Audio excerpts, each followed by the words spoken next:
안녕하세요. 5번째 시간입니다.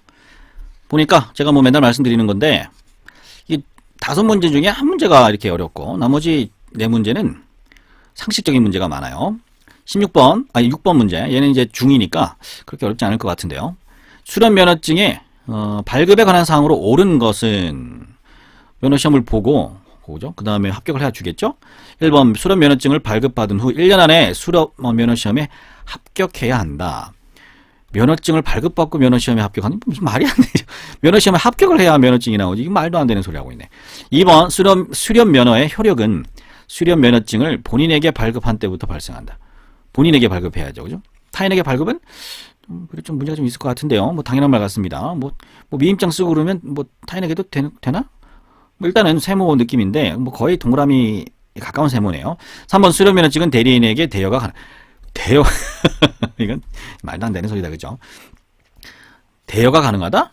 그러면 뭐 제 면허증을 가지고 뭐 제 면허증 들고 가 엽총 막 쏘면 돼요? 안 되죠. 수련 면허증을 잃어버린 경우 재발급은 없고 다시 면허시험을 치러야 한다. 이거 좀 말이 안 된다. 그죠? 너무 치사하잖아요. 이건 뭐 주민등록증 너무 다 나오는데 합격했는지 안 했는지 다 나오는데 재발급은 없다. 웃긴다. 그죠? 너무 쉬운 문제네. 이건 뭐 공부 안 해도 다 맞힐 수 있는 문제 같습니다. 그 다음에 17번, 18번. 17번 보겠습니다. 수련 면허의 취소 정지 사유가 아닌 것. 어떨 때 취소되고 정지될까요? 좀 막 빌려주거나, 그죠?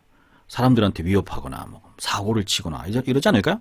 거짓이나 그 밖의 부정한 방법으로 수련 면허를 받은 경우. 당연하죠. 이거는 취소가 되어야겠죠, 그죠? 그 다음에 수렵 중에 고의 또는 과실로, 고의로, 그리고 실수로 다른 사람의 생명, 사람을, 그죠? 에헤이, 이런, 신체 또는 재산의 피해를 사람한테, 그죠? 이게 실수로, 이게 고의로 쏘거나, 예. 말이 안 되죠, 그죠? 엽총뿐만이 아니라, 뭐죠, 새총 같은 거, 그런 것도 이제 수렵을 할 수 있잖아요. 사람한테 피해 주면 안, 그러면 당연히 취소되겠죠. 이게 총 뺏고 싶어서, 그죠? 안 내주려고 이렇게 안 달란 것 같은데, 조금이라도 실수하면 다 뺏어가지 않을까요? 그 다음에 수렵 도구를 이용하여 범죄 행위를 하면 당연히 뺏어야지. 이거 너무 쉽다, 그죠? 아, 이건 정말 하네요. 이거는 진짜, 얘도 공부 안 해도 다 맞히는, 이게 중이라고 되어 있네요, 난이도가. 수련 면허증을 잃어버리거나 손상되어 못 쓰게 된 경우, 잃어버리거나 손상되어 못 쓴 경우 재발급 받아야죠. 이건 재발급해야지. 상식이나, 상식.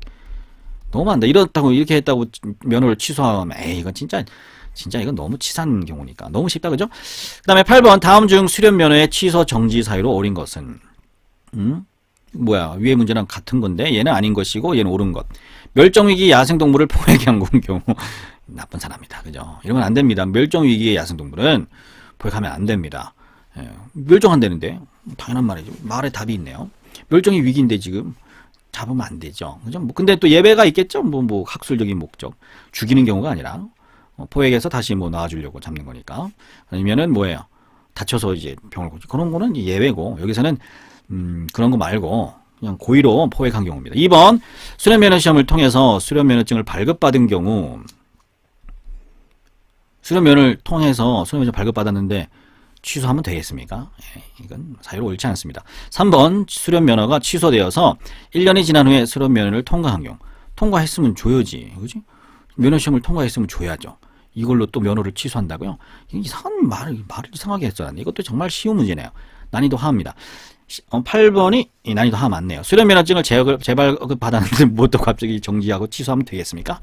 예, 너무 쉽네요. 6번, 7번, 8번 다 엄청 쉬운 문제들이었습니다. 그 다음에 9번 볼까요? 9번도 한번 여기 책에는 문제은행에는 난이도 하라고 되어 있네요. 수렵 승인에 관한 내용 중 옳지 않은 것은 길지만 왠지 쉬울 것 같다는 느낌이 듭니다. 1번 수렵장을 설정한 자에게 수렵장 사용료를 납부하고 수렵 승인을 받아야 한다. 옳지 않은 것인데, 그죠? 이건 옳은 건, 느낌이 옳은 것 같죠? 수렵장을 설정한 자에게 수렵장 사용료를 납부하고 수렵 승인을 받아야 한다.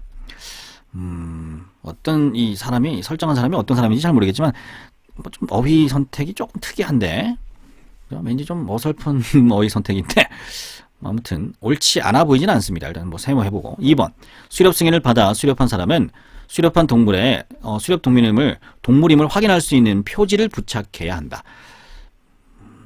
수렵 동물임을 확인할 수 있는 표지. 수렵 승인을 받아 수렵한 사람은 수렵한 동물의 수렵 동물임을 확인 표지를 부착해야 한다. 왠지 맞는 것 같아요. 그죠? 부착해야 될 것 같습니다. 그 다음에 3번 수렵 면허가 있는 경우 인근 야산에서 수렵이 가능하다. 아무데 인근 야산이라는 얘기는 이제 내가 하고 싶은 아무 곳이라는 뜻인데 아닙니다. 수렵은 아무 데서 하는 게 아니라 수렵 면허도 있어야 되지만 수렵 허가난 지역이 있고 그 다음에 다 아시죠? 이게 시기가 있습니다. 아무 때나 다 잡을 수 있는 게 아니라 그건 다 확인하고 가서 수렵을 하셔야 됩니다. 수렵장 3번 이거는 이제 뭐 뉴스 좀 보신 분들은 그죠? 3번이라고 쉽게 찾겠네요.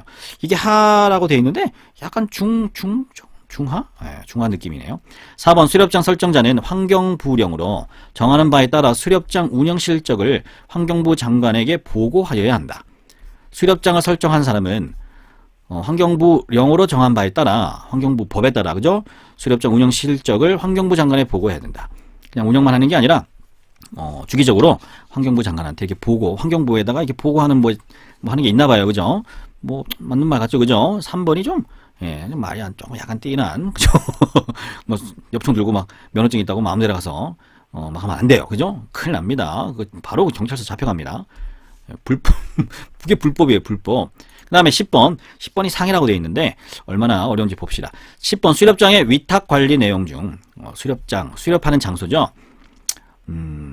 야생 동물을 잡는 장소입니다. 위탁 관리하는 내용 중 옳지 않은 게 어떤 게 있나 봅시다. 1번 필요시 대통령령으로 정하는 요건을 갖춘 자에게 수렵장의 관리 운영을 위탁할 수 있다. 필요한 경우 대통령으로. 뭐 솔직히 잘 몰라요. 그죠? 대통령령인지 그죠? 뭐 군수령인지 잘 모르겠지만 뭐 크게 막 이상한 말은 아닌 것 같습니다. 그 다음에 2번 수렵장 설정자가 수렵장을 설정한 사람이 수렵장의 관리 운영을 위탁할 때에는 환경부 장관에게 보고하여야 한다. 그래서 왠지 누군가한테는 보고를 해야 될 것 같긴 합니다. 근데 그게 환경부 장관인지는 잘 모르겠지만 거의 뭐 환경부 장관이 확실하죠. 왜 그렇죠? 이 문제은행 자체가 환경부에서 면허 시험을 지금 주최를 하고 있죠. 그래서 왠지 맞는 것 같아요. 그죠? 크게 이상해 보이진 않습니다. 3번 수렵장의 관리 운영을 받은 자는 이제 수렵장의 관리 운영을 위탁을 받은 거예요. 처음에 허가 낸 사람이 아니라 그죠?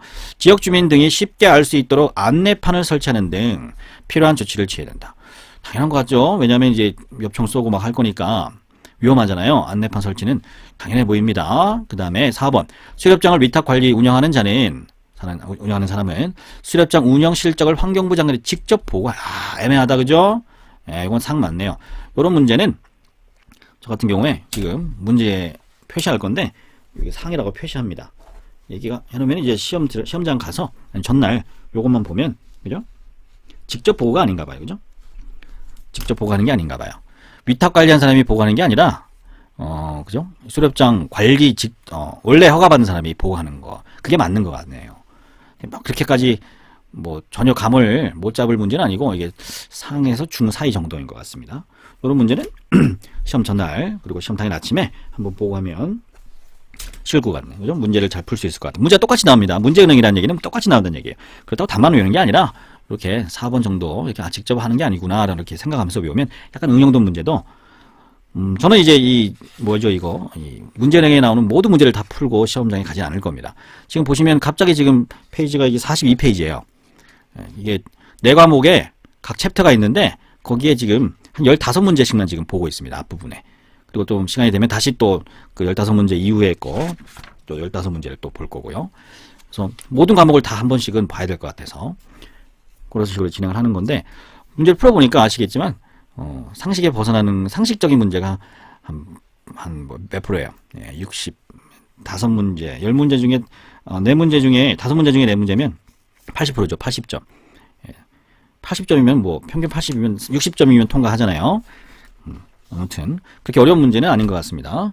저랑 같이 공부하시면서 이렇게 준비하시면 그렇게 오랜 시간 투자하지 않고도 시험에 통과할 수 있을 것 같습니다. 요거 언제 좀 구독과 좋아요 좀 눌러주시고요. 질문 있으면 댓글로 남겨주시고요. 그리고 구독과 좋아요 좀 눌러주세요. 내일 또 저녁에 업로드 하도록 하겠습니다.